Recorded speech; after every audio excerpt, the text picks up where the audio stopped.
Hello നമസ്കാരം, ഏവർക്കും പുതിയ ഇന്ന് വന്നിരിക്കുന്നത് ലെവൽ ക്രോസ് എന്ന ചിത്രത്തിൻ്റെ മൂന്നാം ദിവസത്തെ Kerala box office collection റിപ്പോർട്ടുമായിട്ടാണ്.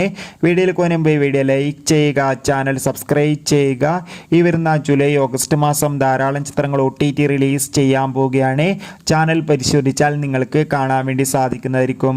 Asif Ali, Amala Paul, Sharafuddin എന്നൊക്കെ പ്രധാന കഥാപാത്രങ്ങളായിട്ട് ചിത്രമായിരുന്നു ലെവൽ ക്രോസ്.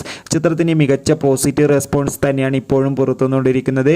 അതുകൊണ്ട് തന്നെ എല്ലാ സിനിമാ പ്രേമികളും ഒരേപോലെയാണ് ചിത്രത്തിൻ്റെ ഓരോ കളക്ഷൻ റിപ്പോർട്ടും അറിയാൻ വേണ്ടി കാത്തിരിക്കുന്നത്. ചിത്രത്തിന് ഇന്ന് ഞായറാഴ്ച ദിവസം അത്യാവശ്യം ബുക്കിംഗ് തന്നെയാണ് നടക്കുന്നത്. അതുകൊണ്ട് തന്നെ ചിത്രത്തിന് ഞായറാഴ്ച ദിവസമായി ഇന്ന് മൂന്നാം ദിവസം കേരളത്തിൽ നിന്ന് ഏകദേശം 1,10,00,000 അടുത്ത് കളക്ഷൻ ലഭിക്കുമെന്നാണ് ട്രാക്കിംഗ് റിപ്പോർട്ടുകൾ സൂചിപ്പിക്കുന്നത്. എന്തായാലും ഒഫീഷ്യൽ കളക്ഷൻ റിപ്പോർട്ടിനായി നമുക്ക് കാത്തിരിക്കാം. ചിത്രം കണ്ടവരുടെ അഭിപ്രായം തീർച്ചയായും കമൻറ്റ് ബോക്സിൽ രേഖപ്പെടുത്തുക. Bye bye.